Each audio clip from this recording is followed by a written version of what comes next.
오늘은 주님만이 나의 주인이십니다 라고 하는 제목으로 함께 여러분과 같이 은혜를 나누고자 합니다.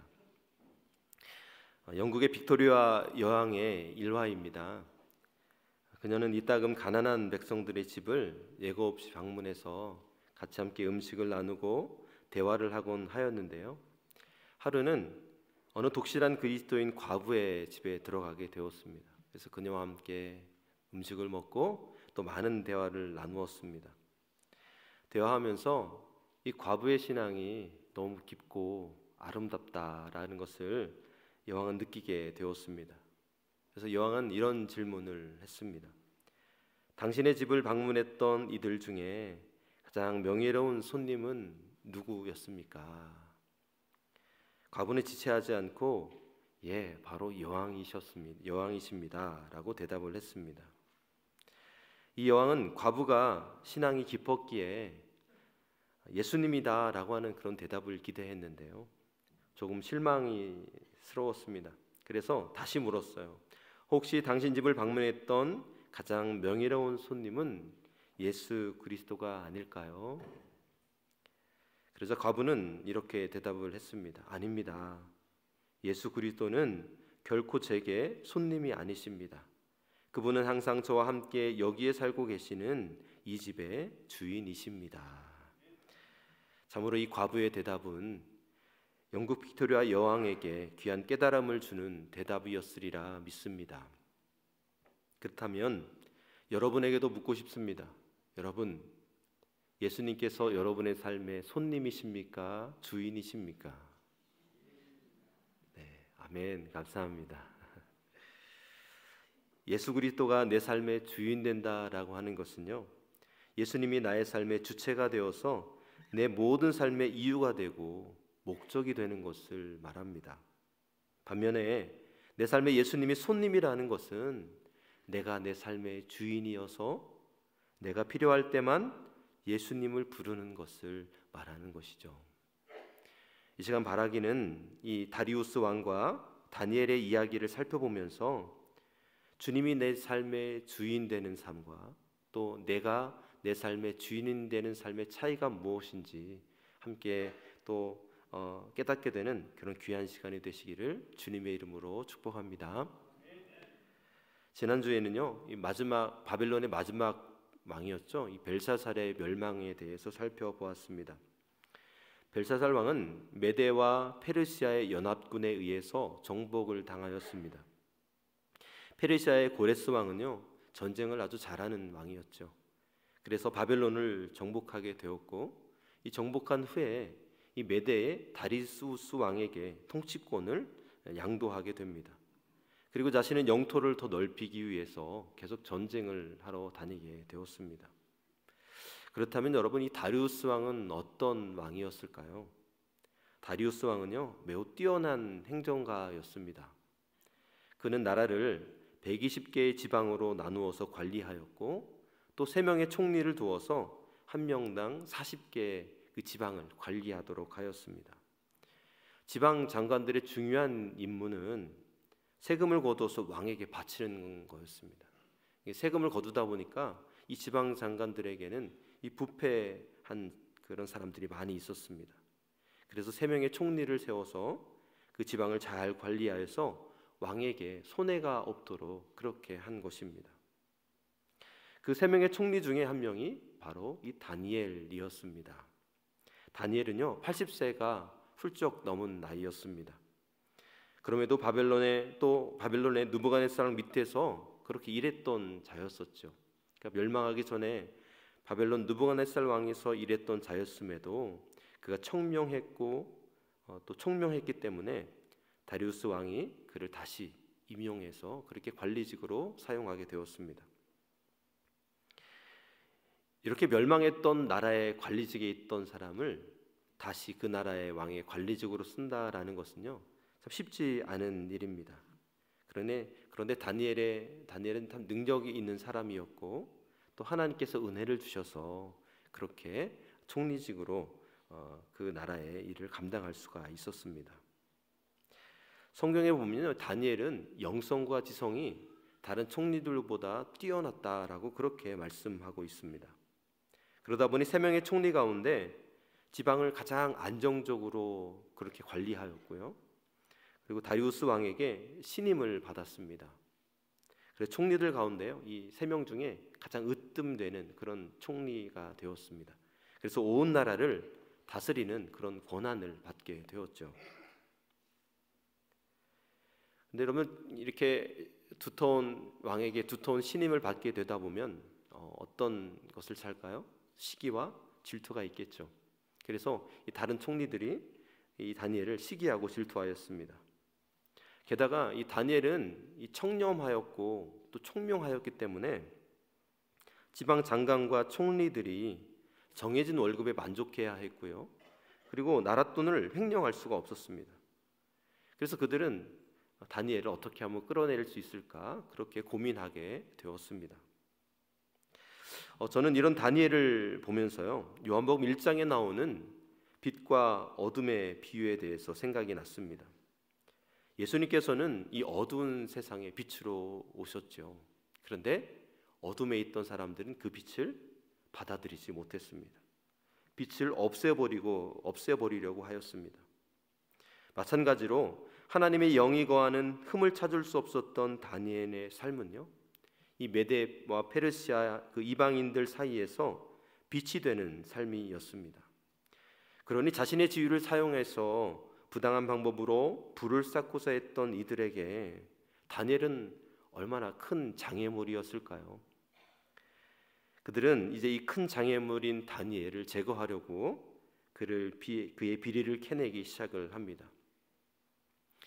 요즘 정치인들이 하는 말이 있죠. 허물이 없으면 만들어야 한다라는 그런 말입니다. 그 당시에도 허물이 없으면 만들어야 한다라는 말과 같이 오랜 시간 이 다니엘의 허물을 캐려고 그렇게 철저하게 감시를 했습니다. 그렇지만 어땠을까요? 고발할 구실을 전혀 찾지를 못했습니다. 오늘 보면 4절 말씀인데요, 우리 4절 말씀을 같이 함께 읽겠습니다. 그러자 다른 정승들과 지방관들이 다니엘이 나란 일을 잘못 처리한 것을 찾아내려고 하였다. 그러나 그들은 그에게서 아무런 실책이나 허물을 발견하지 못하였다. 다니엘이 임무에 충실하여 아무런 실책이나 허물이 없었기 때문이다. 아멘. 다니엘은 관직에 오르면서 어떤 오점을 남기지 않았습니다. 비록 나이 들어 원숙한 정치인이 될 때까지요, 오랫동안 나라를 다스렸지만 그에게서 어떤 결점도 찾을 수 없다는 것이 그 대적들의 일관된 결론이었습니다. 그 이유가 무엇이었을까요? 다니엘은요, 사람의 인기를 얻기 위하여서 신앙을 포기하거나 또 사람들의 눈치를 보거나 사람들의 마음을 사려고 애쓰는 법이 없었습니다. 또한 울타리가 되어줄 어떤 집단에 가입하는 일이 없이 오직 하나님만 바라보면서 바르게 그렇게 행하였던 것입니다. 우리는 그리스도인으로서 이 다니엘과 같이 하나님만을 바라볼 수 있는 믿음과 그에 걸맞는 삶의 모습이 있어야 할 줄로 믿습니다. 저는요, 이것을 신앙의 인격이라고 말하고 싶습니다. 다니엘은 이 신앙의 인격이 뛰어났기에 대적들에게까지 칭찬을 받는 자가 될 수 있었습니다. 사랑하는 여러분, 인격은요, 돈보다 더 소중한 줄로 믿습니다. 그것이 이 세상의 어떤 것과도 바꿀 수 없을 정도로 귀한 것입니다. 그 신앙의 인격을 소유하셔서 이 세상에서 빛의 사명을 잘 감당하는 귀하고 복된 우리 좋은교 성도님들 다 되시기를 주님의 이름으로 축복합니다. 이제 다니엘의 결점을 찾을 수 없었던 대적자들은요, 어느 날 다니엘이 하루 3번씩 예루살렘 향한 창문을 향하여서 기도한다라는 소식을 듣게 되었습니다. 그들은 바로 그 소식을 듣고 그래 바로 이거다 하면서 무릎을 치게 되었죠. 그리고는 다리우스 왕에게 달려가서 다리우스 왕을 모든 사람이 섬겨야 하는 그런 신으로 만들었고요, 30일 동안 다른 신에게 기도할 수 없도록 조서를 그렇게 꾸미게 됩니다. 만약 이 명령을 어긴 자는 누구를 막론하고 사자굴에 던져 넣는 그런 형벌을 받도록 하였던 것이죠. 이 조서가 내려지고 나서요, 다니엘의 대적자들은 그 금령을 어기고 예루살렘을 향하여 기도하였던 이 다니엘을 다리우스 왕에게 고발하게 됩니다. 다니엘은 꼼짝없이 사자굴에 던져질 위기에 놓였습니다. 다리우스 왕은요, 다니엘 너무도 아꼈어요. 그래서 다니엘을 사자굴에 던져 놓는다는 것이 참 너무도 슬펐습니다. 그래서 어떻게 하면 이 다니엘을 구해줄 수 있을까 묘안을 찾았는데 찾을 수가 없었습니다. 페르시아의 법에 따르면 왕조차도요, 한번 서명한 조서의 내용을 변경하거나 폐지할 수 없었기 때문이었습니다. 오늘 보면 16절 말씀인데요, 16절 말씀을 한 번 더 같이 함께 읽겠습니다. 그래서 왕이 명령을 내리니 그들이 다니엘을 끌어다가 사자굴에 던져 넣었다. 왕이 다니엘에게 말하였다.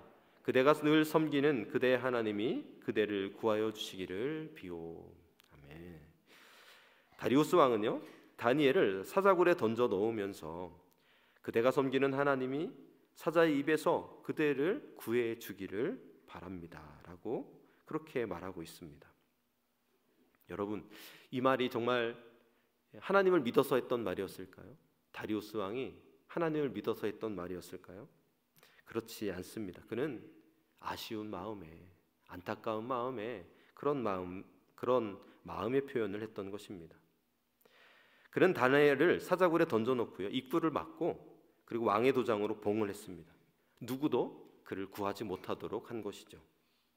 그리고는 궁으로 돌아가 너무도 괴로운 나머지 그렇게 음식도 먹지 못하고 유흥도 다 즐기지 않고 그리고 잠도 제대로 이루지 못하는 그런 하루를 보내게 됩니다. 그는 자는 둥 마는 둥 했던 그 밤을 지내고 나서 아침 일찍 일어나서 이 다니엘이 있는 그 사자굴에 어귀에 이르게 됩니다. 그리고 그렇게 소리를 칩니다. 살아계신 하나님의 종 다니엘은 들으시오. 그대가 늘 섬기는 그대의 하나님이 그대를 사자들로부터 구해 주셨소. 그러자 21절, 22절 말씀에 보면요, 임금님의 만수무강을 빕니다. 나의 하나님이 천사를 보내셔서 사자들의 입을 막으셨으므로 사자들이 나를 해치지 못하였습니다. 그것은 하나님 앞에서 나에게는 죄가 없다는 사실이 드러났기 때문입니다. 임금님, 나는 임금님께도 죄를 짓지 않았습니다. 다니엘이 무사히 살아난 것입니다. 다리우스 왕은 너무도 기뻤겠죠. 그래서 그를 사자굴에서 건져 올려 주었고요, 그리고 그를 헐뜯고 고발하였던 그런 다른 사람들을 불러다가 또 그들의 자식과 아내들까지 사자굴에 넣어서 그렇게 죽게 만들게 됩니다. 이 내용이 오늘 본문의 내용입니다. 근데 저는 여기서 여러분들과 같이 다리우스 왕에 대해서 한번 좀 자세히 살펴보았으면 좋겠습니다. 여러분, 다리우스 왕은요, 다니엘을 참 아끼는 자였죠. 대부분의 왕은 이 충신과 또 간신을 구분하지 못하여서 화를 당하는 경우가 많은데요, 이 다리우스 왕은 그렇지 않았습니다. 한 나라의 통치자로서 인재를 사랑하고 아낄 수 있는 그런 자였습니다. 게다가 일개 외국인 신하를 위해서 밤새 금식할 수 있는 모습은요, 참 본받을 만합니다. 그런데요, 그의 고백과 행동에서 어쩔 수 없는 죄성을 가진 인간의 한계를 발견하게 됩니다. 그는 자신을 좋은 사람이라고 포장을 하고 있지만 그 내면에는 악한 인간의 죄성이 도사리고 있었던 것이죠. 그것은 아담과 하와에게서 나타났던 죄로 하나님처럼 되고 싶은 욕망이 그 안에 있었던 것입니다. 그랬기에 그는 악한 총리들의 아첨의 말에 넘어가서 누구든지 나 외에 다른 신이나 사람에게 절하는 자는 사자굴에 던져 넣을 것이다, 이런 금령을 내리게 된 것입니다. 그는 자기 자신은 아니라고 했지만요, 어떤 신보다도 높고 뛰어난 신으로 생각하고 있었습니다. 바벨탑을 쌓았던 교만이 그 안에 있었던 것이죠. 그래서 자기가 절대적인 신이요 최고의 신이라는 것을 인정하지 않는 이 다니엘을 어떻게 했습니까? 사자굴에 던져 넣게 된 거예요. 그리고 하는 말이 살아계신 하나님이 너를 구원하여 주시기 원한다. 여러분, 이 말이 어떻게 보면요, 참 무책임한 말입니다. 자기가 정말 아꼈잖아요. 근데 사자굴에 던져놓고, 야, 너의 하나님, 살아계신 하나님이 너를 구해줄 거야, 도와줄 거야, 그렇지 않으면 말고, 약간 그런 뜻이 담겨져 있는 것이죠. 다리우스 왕은요, 비록 간교한 자들의 음모였음을 몰랐다 하더라도요, 처음부터 이 금령을 허락해서는 안 되었습니다. 나중에 그가 밤이 새도록 금식을 하려고 했다면 그는 그 금령을 금지시켜야 했던 것이죠. 그렇다면 여러분, 과연 이 왕의 조서를 바꿀 수 없었을까요? 페르시아의 법에 의하면 한번 도장을 찍힌 문서는 왕도 바꿀 수 없다고 했는데 바꿀 수 없었을까요? 여러분들, 그 다음에 보면요, 이 다니엘이 살아있는 것을 확인한 다음에, 하나님의 임재가 있었던 것을 경험한 다음에 이 다리우스 왕은요, 그 금령을 만들고자 했던 모든 사람들을 사자굴에 집어넣었습니다. 그리고 다리우스 왕은 30일이 되기 전에 아마 그 금령을 무효화시켰을 것입니다. 왜 그랬을까요? 다니엘이 계속해서 기도하였기 때문일 것입니다. 여러분, 다리우스 왕은요, 점잖은 사람이고 합리적인 사람이고 유능한 통치자였습니다. 그러나 그의 인생의 주인이 자기 자신이었기 때문에 자기의 것을 내려놓을 수 없었고, 자신도 하나님의 은혜가 필요한 불쌍한 존재임을 인정할 수 없었습니다. 그는 비록 살아계신 하나님을 인정하고 또 그 하나님의 도우심을 바라고 금식하고 기도했다 할지라도 그 하나님을 철저히 객관화된 제3세계의 신이었을 뿐인 것입니다. 오늘날 많은 사람들이 이 다리우스와 같이 자기 자신의 인생의 주인을, 자기 자신을 인생의 주인으로 삼고 살아가고 있습니다. 이것은 우리 교회 안에서도 종종 나타나는 일이죠. 이런 삶을 살아가는 자들은요, 늘 자기 자신을 최고로 생각하는 그런 사고의 틀을 가지고 살아갑니다. 그들은 교회 안에서 거룩한 척 살아가지만 자기 편리와 성공을 인생의 목적으로 살아가고 있습니다. 그래서 언제든 자기 자신의 입맛에 맞지 않으면 자신의 뜻을 관철시키려 하거나 교회를 떠나버리게 되는 것이죠. 자신의 성공을 위해서 양보하지 않고 내려놓지도 못하는 것입니다. 여러분, 주님만이 나의 주인이시라는 고백이 없으면요, 아무리 그럴듯해 보이는 행위라도 그것이 신앙적인 행위가 되지 않습니다.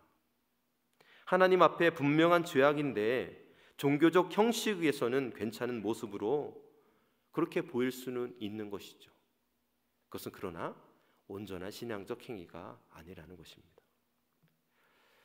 제가 새벽 기도하면서 큰 충격을 받았었던 때가 있습니다. 제가 이제 기도를 하고 있는데요, 내가 다른 사람들을 판단하고 정죄하고 있더라고요. 기도하고 있는데 내가 왜 그럴까? 제가 깜짝 놀랐습니다. 그때 참 그것을 깨닫는 순간 참 큰 충격이었는데요. 내가 왜 그럴까 하고 깊이 생각해 보았는데 내 삶에 내가 주인이 되었더라고요. 그러니까 나도 모르게 뭐 하고 있는 거예요? 판단하고 정죄하고 나도 모르게 내가 하나님이 된 것이죠. 그때 제가 얼마나 하나님 앞에 울면서 회개했는지 모릅니다. 하나님, 내가 거룩하게 산다고 하지만 내가 결국 내가 인생에 내가 주인이 되었군요. 하나님 용서하여 주십시오. 여러분은 어떻습니까? 이렇게 거룩한 신앙적 행위를 하면서 혹시 여러분도 여러분의 삶의 주인이 여러분이지는 않습니까? 여러분, 우리는요, 자기를 주인으로 여기는 이 함정에 빠져서는 안 되는 줄로 믿습니다. 내가 최고라는 사고의 틀에서 벗어나야 합니다. 그럴 때 주님이 기뻐하는 바른 신앙이 될 수 있음을 여러분 꼭 기억하실 수 있기를 바랍니다. 사랑하는 성도 여러분, 우리 안에 여전히 하나님과 같이 되려고 하는 아담과 하와의 죄성이 도사리고 있음을 깨달으시고 날마다 자기를 부인하십시오. 그리고 십자가를 지고 내 인생의 주인은 내가 아니라 주님이십니다 라고 고백할 수 있는 우리 좋은교회 모든 성도님들이 다 되시기를 주님의 이름으로 간절히 축복합니다. 이번에는요, 다니엘에 대해서 함께 살펴보기를 원합니다. 우리는 흔히 다니엘을 말할 때 하루에 3번 기도하는 기도의 사람으로, 기도의 습관이 잘 훈련되어 있는 사람으로 말을 합니다. 물론 맞는 말입니다. 다니엘은 기도의 사람답게 30일 동안 다리우스 왕 외에 다른 신에게 기도하는 자는 죽게 될 것을 알았음에도요, 평소와 같이 하루에 3번씩 기도하였기 때문입니다. 어떻게 보면 죽음을 두려워하지 않고 기도에 목숨을 거는 그런 다니엘이라고도 할 수 있겠습니다.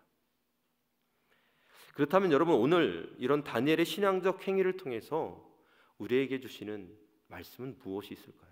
우리에게 어떤 메시지를 주시는 것일까요?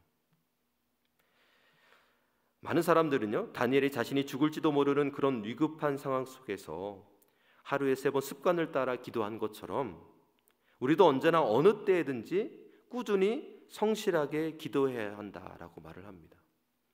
참 훌륭한 적용이고 해석이죠. 그렇습니다. 우리는요, 어느 때든지 꾸준히 성실하게 기도해야 합니다. 그러나 한 번 더 생각을 해보면 다니엘이 죽음의 위협에 있는 상황 속에서 하루에 3번 습관을 따라 기도하는 것이 과연 최선의 신앙적 선택이었을까요?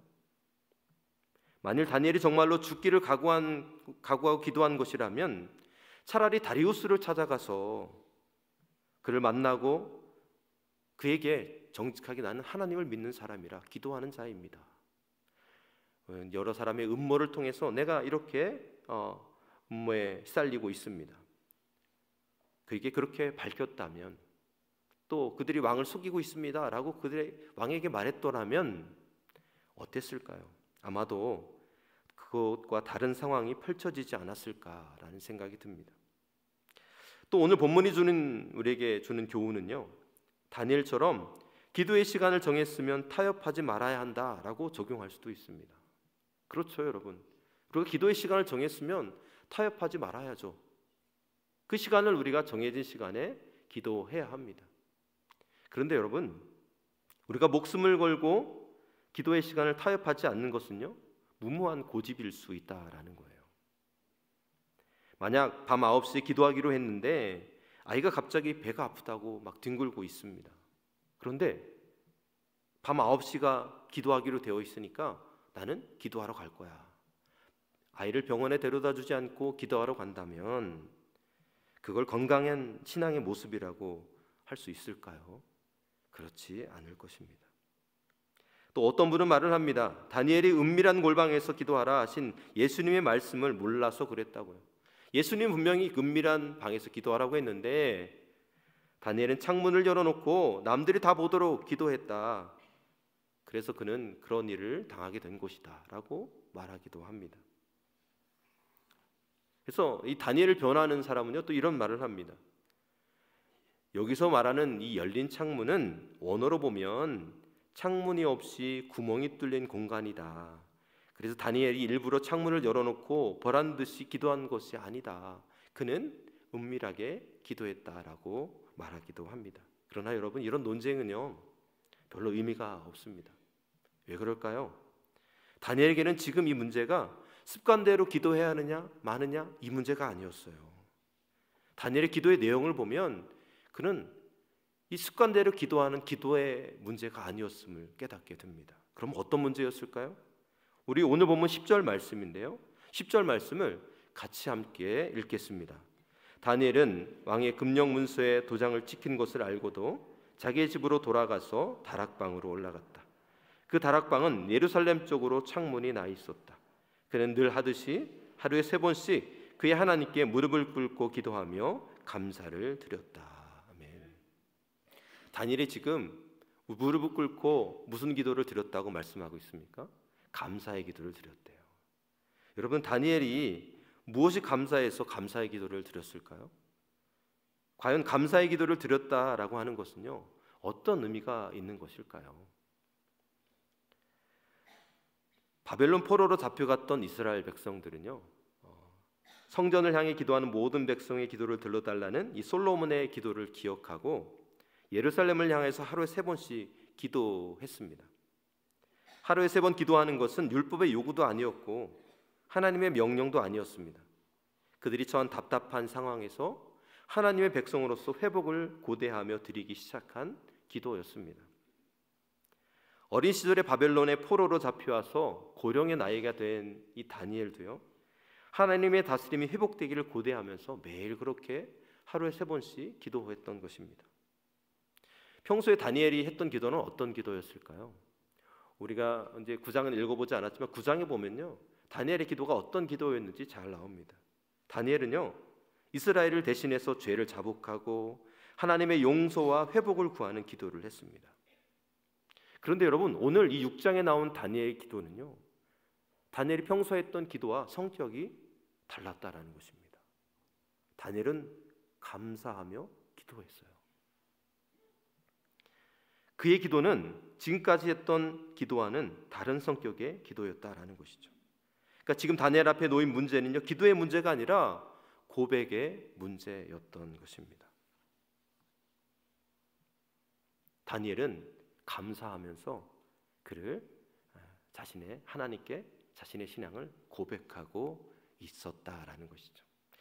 여러분, 좀 더 자세히 살펴볼까요? 그러므로 이 다니엘의 감사 기도는요, 다리우스의 금령 또 다리우스의 행동과 대조해서 볼 때 정확하게 이해해 볼 수 있습니다. 다리우스는요, 자신을 신으로 여겨서 다른 어떤 신에게나 다른 사람에게도 기도하지 못하도록 금령을 내렸지 않습니까? 그러나 다니엘이 숨어서 기도하는 것은요, 다리우스를 비롯한 모든 사람에게 다리우스가 참 신임을 인정하는 셈이 되는 것입니다. 그가 왜 그렇게 그 문서가 금령이 떨어졌음에도 기도할 수 있었습니까? 기도하지 않으면 다리우스가 하나님보다 더 위대한 신이 되어버리기 때문이었던 것입니다. 그래서 이 다니엘은요, 다리우스를 주인으로 여기지 않기 위해서 하나님께 절하고 그렇게 하나님께 기도하며 나아갔던 것입니다. 다니엘은요, 자신의 주인은 하나님밖에 없었습니다. 그것을 타협하고 싶지 않았습니다. 그래서 그는 오직 하나님 한 분만을 섬긴다고 고백해야 했던 것이죠. 다리우스가 하나님을 대신할 수 없음을 고백해야 했던 것입니다. 다니엘은 꾸준하게 기도를 해야 좋은 신앙인이라고 생각하지도 않았고요, 습관적으로 하던 일이라서 목숨을 걸고 그 시간을 지키려 했던 것도 아니었습니다. 바로 다리우스가 내린 금령 때문에 다니엘은 사람이 보든 보지 않든 기도할 수밖에 없었습니다. 나의 진정한 주인은 하나님이십니다. 그 고백을 해야 됐기 때문인 거였죠. 여러분, 다니엘은요, 정말 목숨 걸고 자기의 신앙을 고백하고 있는 것입니다. 다리우스가 아닌 하나님만이 나의 하나님이십니다, 나의 주인이십니다 라고 그렇게 고백하고 있는 것입니다. 그것을 성경에서는 하나님께 감사를 드렸다, 그렇게 표현하고 있는 것이죠. 이 감사는요, 상황에 대한 감사도 아니고 형통해서 드리는 감사도 아닙니다. 하나님만이 다니엘의 생명의 주인이시며 반석과 구원이 되심을 인한 감사였던 것입니다. 사랑하는 여러분, 여러분에게도 이 다니엘의 신앙의 고백이 있기를 간절히 축복합니다. 오늘날 이 세상은요, 우리를 자꾸 내 자신에게 내 자신을 위해서 살으라고 말을 합니다. 유혹을 합니다. 그런데 우리는 그 이 세상 앞에서 아닙니다, 나의 주인은 내가 아닙니다, 하나님이십니다 라고 고백할 수 있어야 하지 않을까요? 세상은 자꾸 우리의 주인이 누구인지 헷갈리게 만듭니다. 그래서 재물로 또 명예로 최고의 인생을 누리며 살도록 유혹하고 있죠. 그런 이 세상 가운데에서 우리는 하나님이 나의 주인이십니다라고 고백할 수 있어야 할 줄로 믿습니다. 여러분, 이 세상을 살아가면서 무엇을 하든지 하나님의 주되심을 인정하며 살아가려는 치열한 몸부림이 여러분 가운데 있게 되시길 축복합니다. 여러분들, 우리가 하나님의 주인 되심을 인정하며 살아간다는 것이요, 참 쉽지 않습니다. 그러면 그럴 때마다 여러분 치열하게 몸부림치면서 주님은 나의 주님이십니다. 내가 주인이 아닙니다. 내가 하나님 자리에 올라갈 때마다 하나님, 나는 내가 주인이 아닙니다. 내려오셔서 하나님께 다 맡겨드리며 나아갈 수 있는 그냥 우리 좋은 교 성도님들 다 되시길 주님의 이름으로 간절히 축복합니다.